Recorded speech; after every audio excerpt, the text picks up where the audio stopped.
Assalamualaikum warahmatullahi wabarakatuh. Kembali lagi dengan saya Nurahhamul Karimah. Bagaimana kondisi teman-teman di rumah di tengah-tengah pandemi virus COVID-19? Tetap di rumah saja untuk mengurangi penyebaran virus COVID-19 ini. Sebelumnya dari saya, selamat menunaikan ibadah puasa. Semoga puasanya lancar dan diterima oleh Allah Subhanahu wa Ta'ala. Di video sebelumnya saya sudah menjelaskan agribisnis pangan tentang jagung. Di sini saya akan menjelaskan tentang agribisnis non pangan, yaitu tanaman pandan. Langsung saja, mari kita simak ulasan dari daun pandan itu tersebut. Pandan wangi merupakan tumbuhan yang biasa dipakai untuk bahan pewangi alami pada makanan, dan tanaman ini memiliki khas dengan harumnya yang alami dan enak untuk dicium, dan memberikan efek tenang karena pada daun pandan terdapat suatu zat yang disebut dengan zat tanin. Selain sebagai bahan tambahan dalam masakan, daun pandan ini ternyata memiliki khasiat yang sangat berguna sebagai tanaman herbal. Daun pandan ini memiliki kandungan kimia, yaitu senyawa pahit berupa polifenol, flavonoid, saponin, dan alkaloid yang merupakan sifatnya sebagai antibakteri. Di Kabupaten Ngawi ini, khususnya di Desa Waruk Tengah, Kecamatan Pangkur, Kabupaten Ngawi, banyak warga yang menanam tanaman pandan ini di perkarangan rumah sebagai kebutuhannya dan sebagian untuk dijual. Di Kabupaten Ngawi ini banyak sekali kegunaan daun pandan.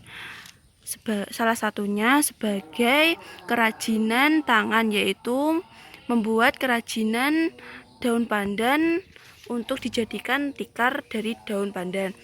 Selain itu juga buat hiasan pada hajatan-hajatan yang diadakan oleh warga.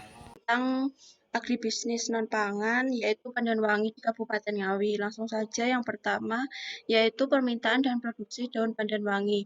Petani di Ngawi ada yang menjual dengan sistem tebasan, dan ada pula yang langsung menjual dalam barang jadi berupa rampe. Petani yang menjual pandan wangi dalam bentuk tebasan langsung menjual pandannya di sawah dengan harga 3.000 per kilonya. Pandan wangi yang dijual dalam bentuk rampe akan dijual kembali dengan harga 8.000 per kilonya. Karena pandan dalam bentuk jadi harus dilakukan pengolahan lagi sebelum dijual. Tanaman pandan wangi dilihat dari hasil produksi menunjukkan bahwa semakin tua umur tanaman, maka produksinya akan semakin meningkat pula. Produksi pandan wangi akan meningkat karena daun pandan wangi dari tanaman yang sudah tua akan lebih panjang. Di samping itu, jumlah anakan yang tumbuh dan siap berproduksi semakin banyak pula.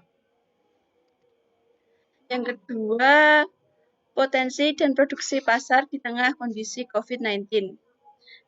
Dilihat dari sumbangan kontribusi oleh komoditas hortikula yang cukup besar pada produk domestik bruto atau PDB nasional sebesar 21,17% dari total PDB sektor pertanian, dan nilai PDB tersebut terletak pada posisi kedua setelah subsektor tanaman pangan, yaitu 40,75%. Pandan sebagai salah satu tanaman hortikultura, yaitu komoditas yang masih memiliki masa depan relatif cerah dilihat dari keunggulan komparatif dan kompetitif yang dimilikinya, sehingga perlu mulai mengembangbiakan sejak saat ini. Jadi tanaman pandan ini berpotensi besar pada kondisi COVID-19 ini dan memiliki peluang besar bagi lapangan pekerjaan bagi petani-petani yang terisolir oleh COVID-19. Yang ketiga, bagaimana sih kebijakan pemerintahan? Perhatian pemerintah terhadap komoditi perkebunan belum sebaik seperti pada tanaman pangan. belum banyak upaya yang dilakukan untuk mengantisipasi dampak perubahan iklim terhadap pertanian non-pangan. Di antara dampak perubahan iklim, yakni musim tanam menjadi tidak menentu. Ada beberapa kebijakan pemerintahan, antara lain yang pertama, meningkatkan ketahanan non-pangan melalui produksi non-pangan dan tanaman obat untuk konsumsi rumah tangga, terutama pada tanaman pandan. Yang kedua, meningkatkan kualitas dan tampilan produk yang memenuhi standar dan menarik bagi konsumen serta kontinuitas produksi atau pasokan. Yang ketiga, pemerintahan daerah Ngawi menggunakan pendekatan kelembagaan petani dalam meningkatkan komoditas produksi hortikultura. Bagaimana sih strateginya? Yang pertama, petani pandan wangi sebaiknya menjual langsung hasil produksi pandan wangi dalam bentuk rampai kepada konsumen karena bisa menerima pendapatan yang lebih besar daripada dijual kepada pedagang atau pengepul. Yang kedua, petani pandan wangi sebaiknya terus melakukan inovasi-inovasi baru untuk kemajuan usaha tani pandan seperti dari cara produksi maupun pasca panen. Nah, strategi ini diambil dari rujukan jurnal yang saya baca. Sekian presentasi dari saya, semoga bermanfaat. Sekian pemaparan dari saya, semoga bermanfaat bagi teman-teman semua. Billahi taufiq wal hidayah, wabillahi wal inayah. Wassalamualaikum warahmatullahi wabarakatuh. See you.